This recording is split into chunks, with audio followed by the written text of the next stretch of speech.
Okay, live na daw tayo. Magandang araw po. Doc Willie to, baka nagulat kayo, nasa Lucena tayo. Magbibigay tayo. Kamusta lahat? Kamusta? Hi tayo. Wow, very lahat sila nagre-review kay Dr. Carl Balita. Na-invite po ako dito. Pero magbibigay tayo ng mga study tips, paano tumalino, at mga health tips para sa kanila.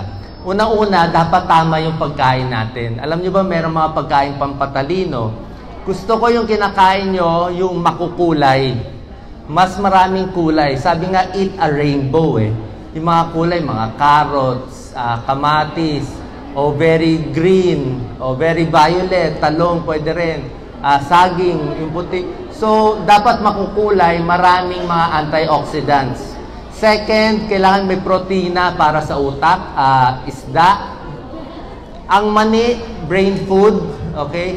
Ang pinaka-healthy daw na mani na pampatalino, medyo mahal eh, walnut eh. Nakakita na kayo ng walnut? Itsura niya brain, di ba? Brain siya, kaya brain food. Pero actually yung walnut, sa lahat ng mga mani, almond, walnut, medyo mahal pero mas marami daw benefits. Tokwa, pwede rin. Isa pa, tubig. Kailangan iinom kayo ng 10 glasses a day. Pag sumasakit ang ulo nyo, minsan dehydrated yon. Okay? Pag sumasakit ang ulo yon, dehydrated yon, inom lang kayo ng tubig, mawawala yung sakit ng ulo. At siyempre, utak natin, para gumana, kailangan nyo ng tubig. Isa pang healthy food ay itlog. Okay? Eggs. Mas maganda hard-boiled eggs. Ang eggs kasi merong choline. Alam niyo yung acetylcholine, isang neurotransmitter sa utak. So, doon nakukuha sa choline ng itlog. And meron pa tayong tips, siyempre saging. Gusto ko ng saging. Kailangan mataas ang potassium. Ayaw natin mababa yung potassium. Buko, maraming buko dito. Bibili tayo mamaya. Electrolytes, panglaban sa heat stroke. Diba? May tulong sa atin. Pwede rin sa mga diabetic. Isa pang pampatalino, magugulat kayo, pwede daw chewing gum. Pag nag-chewing gum daw, yung act of chewing, nangunguya ka, para umaandar din yung utak eh. Part din daw yon. May konting pag-aaral. Isa pa yung paglalakad. Okay? Kunyari, ayaw pumasok yung naaral nyo. Maglakad lang kayo, dadami yung blood flow sa utak. Pag dumami, meron yan eh, may mga CT scan, PET scan, dumadami yung blood flow sa utak pag naglalakad. Si Robert Frost, napakagaling na poet, lahat ng poetry niya habang naglalakad sa jungle eh, maraming mga puno, doon siya nakakuha ng ideas. So, exercise, napakahalaga para tumalino. Isa pa, tulog. Okay? Sino ang kulang sa tulog? Less than 6 hours. Naka, paano tayo papasa niyan? Walang sa tulog lang. So, kailangan nyo matulog at managinip. Diba? Matulog, managinip. Mas maganda yan. Dapat REM sleep. Diba yung malalim na tulog? Para dyan papasok yung memory. Bago kayo matulog, aralin nyo na aralin.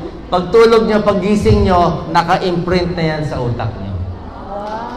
Okay? So, napakalaking bagay yan. Diba minsan pag iniisip mo yung boyfriend mo, di ba? Pag-gising mo, malala mo. Ganon din yan. Dibdiban dapat. So, tulog, napakahalaga.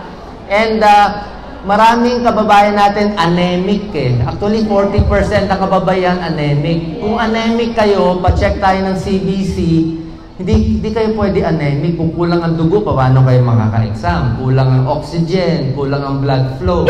So, kung anemic kayo, either kakain ng maraming green leafy vegetables, di ba? Malunggay, Doc Lisa, mga kangkong. Para tumaas yung iron, pwede din atay, pampataas din ng iron. So, yung anemia, gusto ko normal yung blood ninyo. Isa pa, yung pacing. Ilang oras ba kayo mag-aral? 1 hour, 2 hours, antok na? Dapat patagal na patagal. First month, 3 hours. Kaya nyo ba 4 hours o 5 hours ang araw? So, kailangan sasanayin nyo yung sarili nyo. Parang Rocky na nagbaboxing eh. Di ba? Dapat sasanayin nyo. Dapat 4 to 5 hours kaya nyo mag-aral in a day. Okay? Paggawa ng notes, napakahalaga. Sa supplement, ang recommended ko, ang may pag-aaral, ito nakikinig din kababayan natin eh. Omega-3 fatty acids, may yung fish oil, may tulong yan. pampaganda ng blood flow. Vitamin B, pwede ang vitamin B, kaya lang medyo nakakataba. Sa mga payat, pwede ang vitamin B. Bawal na daw sa iba. May nagsasabi dati, Pharmaton pero ewan ko kung tunay ang Pharmaton or hindi. And isa pa magandang supplement, yung mga sumasakit ang tiyan, kinakabahan, butter, yung iba minsan na-stress, nagtatae, pwede kayo probiotics. Okay? Merong Yakult yogurt, pero mas malakas yung supplement na probiotics. Meron dyan 5 billion lactobacilli So yan yung mga bagong pag-aaral. And yun na nga, itlog, chewing gum.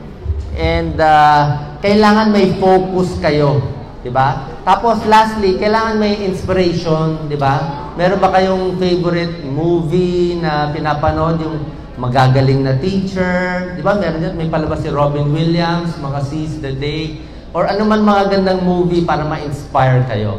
And I'm sure nandito si Dr. Carl. You want to go live? Come on, go live. Marami ba tayong followers? Okay. So, yan, marami tayong followers. Any questions? Live tayo sa buong mundo. Nakikita kayo? Kaway-kaway. Ayos ba yung training nyo dito? Wow! Grabe! Alam ko, ang passing rate sa iba ay, national passing rate is 40%, di ba? Oh, pero pag dito kay Carl Balita, gano'ng kataas ang passing rate? 100%! Yan ang gusto ko. Dadaanin natin sa lakas ng loob, di ba? Pero ang ganda ng mga tips. So, thank you very much. Ganyan lang po paggawa ng vlog. Tuloy lang kayo ng tuloy. Dadami rin kayo ng followers tulad ko. At dapat pure yung ginawa natin ngayon. Wala tayong advertisement, wala akong binentang produkto. Talagang 100% tulong lang sa kanila. Nararamdaman niya ng tao dito sa maliit na bilog na yan. Yan ang secret.